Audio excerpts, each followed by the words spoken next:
ओम नमः to all of you. आज हम यहाँ पर सर्किल चैप्टर के जितने भी फार्मूला जो क्लास 10th में यूज होंगे उन सारे के बारे में पढ़ेंगे। और पहला फिगर जो हमारा सेक्टर को दर्शा रहा है इसको हिंदी में त्रिज्या खंड कहेंगे। दूसरा फिगर जो हमारा माइनर सेगमेंट को दर्शा रहा है लघु वृत्तखंड बोलेंगे। और तीसरा फिगर जो हमारा माइनर सेक्टर लघु त्रिज्या खंड को दर्शा रहा है। और पहला और तीसरा फिगर इक्वल है, ठीक है, क्योंकि दोनों में त्रिज्या खंड का बात हो रहा है। अब देखिए यहाँ पर चौथा फिगर जो है हमारा मेजर सेगमेंट दीर्घ वृत्तखंड को दर्शा रहा है। दीर्घ मतलब बड़ा होता है, ठीक है। और पांचवा फिगर जो है हमारा मेजर सेक्टर को दर्शा रहा है, दीर्घ त्रिज्या खंड को दर्शा रहा है।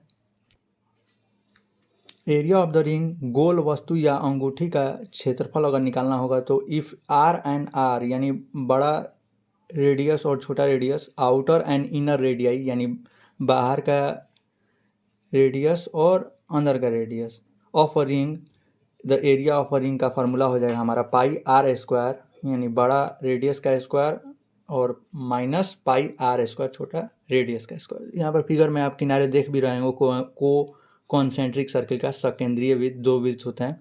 और यहाँ पर यह छोटा रेडियस, यहाँ पर अंदर वाले जो छोटा सर्किल है उसके लिए छोटा रेडियस आर लिखें, स्मॉल आर। और यहाँ पर बड़ा जो सर्किल बना है उसके लिए बड़ा रेडियस कैपिटल आर लिखें, ठीक है। बाय यूजिंग अलजेब्रिक फार्मूला हम लोग यहाँ पर जानते हैं कि A square minus B square equal to A plus B, A minus B होता है। तो यही सेम फार्मूला को जो है pi are square minus capital R square minus small R square को हम लोग लिख सकते हैं R plus pi R plus R into R minus R, ठीक है। A plus A square minus B square का फार्मूला लग गया। फार्मूला सूत्र से हम लोग जानते हैं कि circumference of the circle 2 pi r होता है, यानी वृत्त की परिधि 2 पाई आर होती है। एरिया ऑफ सर्किल का क्षेत्रफल, वृत्त का क्षेत्रफल पाई आर स्क्वायर होता है। और area of the semicircle 1/2 pi are square होता है, या पाई आर स्क्वायर अपॉन 2 कह सकते हैं। Perimeter of a semi circle includes diameter, कह रहे कि पेरीमीटर ऑफ सेमी सर्किल यानी परिमाप और वृत्त का परिमाप जब उसमें व्यास होगा तब क्या होगा, तो पाई आर प्लस डी, या डी इक्वल टू 2 आर होता है तो पाई आर प्लस 2 आर भी बोल सकते हैं। आइए अब फार्मूला के बारे में जानते हैं। Area of a circle pi are square होगा। एरिया ऑफ अ सेक्टर यानी त्रिज्या खंड, उधर हम बताए हैं सेक्टर को त्रिज्या खंड कहते हैं, pi are square theta upon 360 होता है, या theta upon 360 pi are square होता है, या थीटा बाटा में 360 पाई आर स्क्वायर भी कहते हैं हिंदी वाले लोगों के लिए। एरिया ऑफ माइनर सेक्टर लघु त्रिज्या खंड का फॉर्मूला होता है pi are square theta upon 360।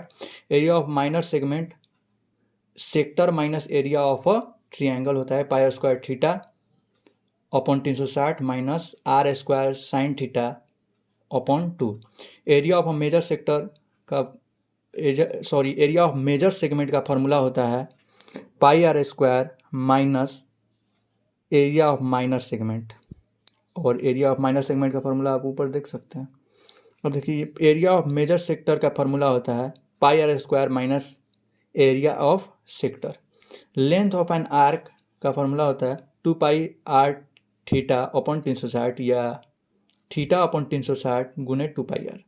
Perimeter of semi circle includes diameter pi R plus D, या पाई आर प्लस डी का हम लोग जानते हैं कि डी इक्वल टू 2 आर होता है, तो पाई आर प्लस 2 आर भी बोल देंगे। नंबर ऑफ क्यूब्स अगर निकालना हो तो एल क्यू बाटा में एल क्यू हो जाएगा। यहाँ एल क्यू जो है बड़ा आयतन को दर्शा रहा है, और नीचे वाला जो बाटा वाला एल क्यू है छोटा आयतन को दर्शा रहा है। नोट, एक ठोस पदार्थ को पिघला कर दूसरा ठोस पदार्थ, यानी कह रहा है कि एक ठोस पदार्थ के अगर पिघला कर दूसरा ठोस पदार्थ बनाया जाए तो दोनों के आयतन बराबर होंगे। और इस कॉन्सेप्ट का यूज जो है मेंसुरेशन चैप्टर में होता है। थैंक्स।